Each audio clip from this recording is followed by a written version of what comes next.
ଚୁଲିରୁ ଟକମକ ହେଇକି ତାତିଥିବା କୁକୁଡ଼ା କଷାଟେ ଗୋଟେ ଓହ୍ଲା ହେଉଛି ମାନେ ଏଇଟା ନିହାତି ରବିବାର ହେଇଥିବ ବୋଲି ଜଣାଅଛି।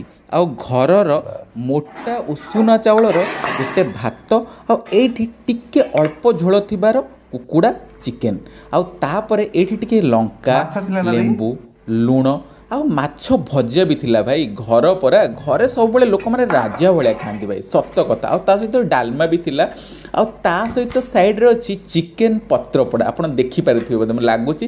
ଆଉ ଠିକ୍ ଲଙ୍କା ରସୁଣ ଲେମ୍ବୁକୁ ଦଳିକି ଗୋଟେ ପାଗ କରିବେ ଆଉ ମାଛ ଭଜାକୁ ସେଇଥିରେ ଭାଇ ମାଡ଼ି ଦେଇକି ଭାଇ ଯେଉଁ ଗୋଟେ କଳ ବାଇଟ୍ ନେବେ, ଓହୋ କ'ଣ ଲାଗିବ କହିଲେ।